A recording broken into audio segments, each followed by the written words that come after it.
Sầm lo mà chú là hong cái đàm trà ni chia rồi đời đại sầm bộ từ đầu cái đám ngay đi đấy này không có trong nhâm sầm lo mà chú là hong cái đàm sầm rập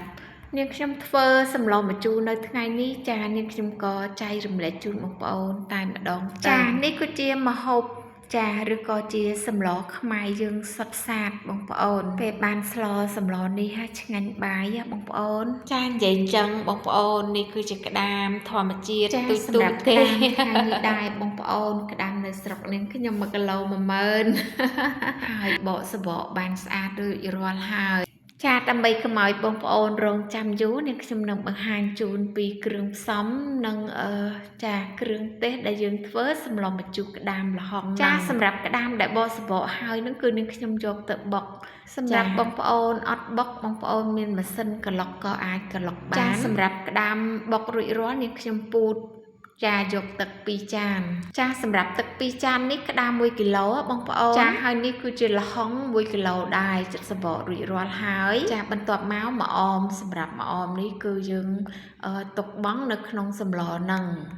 cha hai ní cứ khăn cái đam bông ôn cha dành chân sầm lò nâng còn những nhóm prao tray phong đái bông ôn cha ní cứ chia bờ hóc sầm rập sầm lò mà chú ní cứ dừng từ cả bờ hóc chỉ chăm bạch cha hai nhân chấm có miếng kêu tết sầm rạp cắt chạp phong đái miền rụng đến cha con sực cây nương bật tê cha sầm rạp sầm lò mà chú tháng ngày ní nên chấm prá mà chú sẽ đàn bông ôn liên tục ở bàn sạn máu cha sầm rạp là hong này đái cứ chặt sờ bội bàn sạn liên tục rụi rói nên chấm có cho một sập cha mình nâng trường thơ sầm lò mà chú cha nên trong sập với sắn tớp dọc một chất chia chấm nứt đang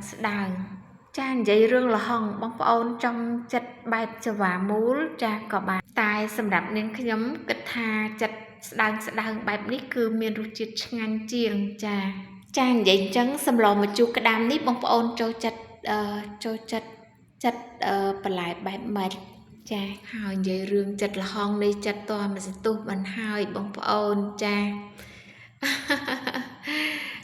cha chật là hong ban rụi rót nênខ្ញុំចាប់ផ្ដើមទៅរៀបចំធ្វើសម្លយើងនឹងថ្ងៃយើងចឹងនឹងខ្ញុំចាប់ផ្ដើមដាំឆ្នាំងយើងនៅលើចង្ក្រានហ្នឹងណាបងប្អូនចាបន្ទាប់ពីដាំឆ្នាំងនៅលើចង្ក្រានហើយនឹងខ្ញុំចាប់ផ្ដើមចាក់ទឹកក្តាមដែលយើងបានពូត2ចាននឹងចូលតែម្ដងចាសម្រាប់ទឹកក្តាមនេះបងប្អូន1ចានរាវ1ចានខាប់ឥឡូវនេះដាក់ចូលគ្នាតែម្ដងហើយនាងខ្ញុំក៏ដាក់គ្រឿងកាត់ឆ្អាបចូលផងដែរចាបន្ទាប់មកនាងខ្ញុំក្របរងាស់បន្តិចសិនចាឲ្យសម្លយើងពុះប្អូនទើបនាងខ្ញុំដាក់គ្រឿងចាកំពុងតែឆ្លៀតពេលដាំទឹកសម្លឥឡូវនាងខ្ញុំចាប់ផ្ដើមយកមកអមយើងមកកាត់ជាកំណាត់ខ្លីៗ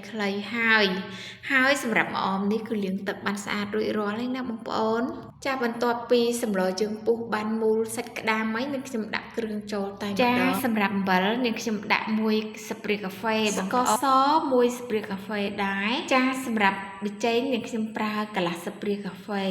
ចាផ្សំគ្រឿងចូលរួចរាល់ហើយចាប់ផ្ដើមធ្វើការគ្របរងាស់សម្លយើងម្ដងទៀតចាពេលដែលនាងខ្ញុំបើកគម្របសម្លបានពុះព្រួចចៃបងប្អូនចាបន្ទាប់មកនាងខ្ញុំដាក់ប្រហុកចូលសម្រាប់ប្រហុកនេះប្រើ1 ស្ព្រាបាយពេញបងប្អូនជ្រុំប្រហុកយើងបានរួចរាល់ចានាងខ្ញុំក៏បង់ត្រីចូលតែម្ដងសម្រាប់ត្រីនេះប្រើត្រីខ្ញុំប្រើត្រីឆ្លាំងបងប្អូនតែតូចទេនេះគឺជាត្រីធម្មជាតិចាត្រីរាងតូចតែយើងស្លទៅមានរសជាតិឆ្ងាញ់ចាបង់ត្រីបានរួចរាល់នាងខ្ញុំចាប់ផ្ដើមបង់បន្លែល្ហុងយើងចូលតែម្ដងចានិយាយចឹងសម្រាប់ល្ហុងនេះគឺយើងស្លយើងជ្រើសរើសយកល្ហុងដែលខ្ចីបងប្អូនចាឲ្យបង់បន្លែចូលហើយនឹងខ្ញុំក៏ដួសពពុះសម្លចេញផងដែរនិយាយចឹងបងប្អូនសម្លក្តាមយើងហ្នឹងទោះបីដួសពពុះចេញក៏នៅតែមានពពុះទៀតដែរអញ្ចឹងចាតែទោះជាមានពពុះក៏យើងនៅតែញ៉ាំបានអញ្ចឹងអត់អីទេហើយឥឡូវនេះធ្វើការគ្របរងាស់សម្លយើងសិនចាបន្ទាប់ពីបានគ្របមកសន្ទុះហើយនឹងខ្ញុំបើកមើលសម្លយើងបានពុះឯណាបងប្អូនចាបន្ទាប់ពីសម្លបានពុះហើយនឹងខ្ញុំក៏កូរមើលបន្តិចឥឡូវនេះចាប់ផ្ដើមបន្ថែមជាមួយនឹងម្ជូរសាដានចូលហើយចានឹងខ្ញុំរៀបចំជ្រុំម្ជូរសាដានយើងនឹងមុននឹងជ្រុំ គឺយើងជ្រុំដាក់ម្ជូរឲ្យរៀងរីកបន្តិចទើបចេញជាតិជូរល្អ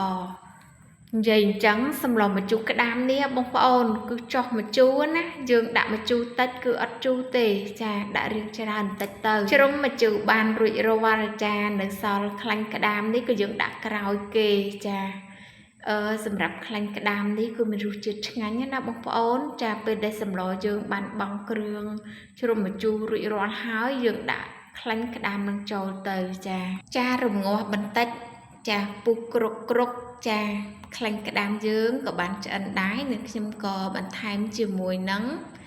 ចាម្អមសម្រាប់ម្អមនេះគឺឈ្ងុយឆ្ងាញ់ណាស់បងប្អូនសម្លម្ជូរល្ហុងនេះចាគឺមានម្អមទើបឆ្ងាញ់អាយ៉ាបងម្អមហើយឈ្ងុយពេញផ្ទះបាយតែម្ដងបងប្អូន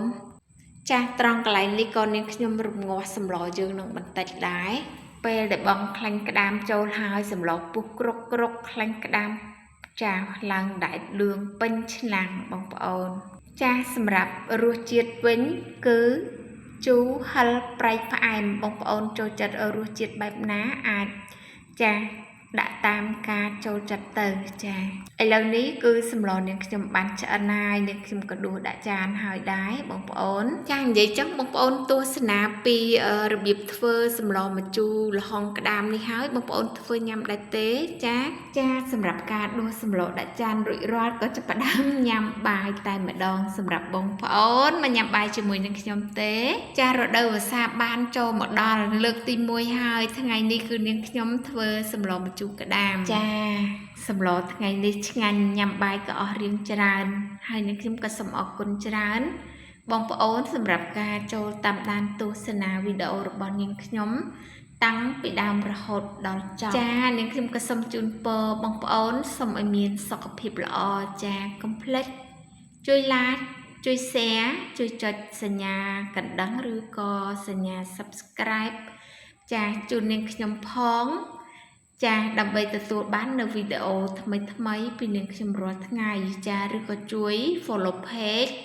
ជូននាងខ្ញុំម្នាក់មួយផងបងប្អូនចាដើម្បីឲ្យនាងខ្ញុំមានកម្លាំងចិត្តធ្វើវីដេអូចែកជូនបងប្អូនទស្សនាជារៀងរាល់ថ្ងៃចាហើយសម្លមួយមុខនេះផ្ញើជូនប្អូនប្រុសឬក៏ប្អូនស្រីទេគាត់បានប្រាប់នាងខ្ញុំថាបងស្រីធ្វើសម្លត្រីចែករំលែកជូនឲ្យខ្ញុំមើលផងហើយសម្រាប់ប្អូនដែលសំណូមពរឲ្យខ្ញុំធ្វើសម្លត្រីហ្នឹងគឺប្អូនឈ្មោះសុកយ៉ានីចាហើយបើមានខុសឆ្គងក៏សូមអភ័យទោសជូននាងខ្ញុំផងបងប្អូនទាំងអស់គ្នាចាជម្រាបលាចាជួបគ្នានៅវីដេអូថ្មីម្ដងទៀតចាបាយបាយបងប្អូន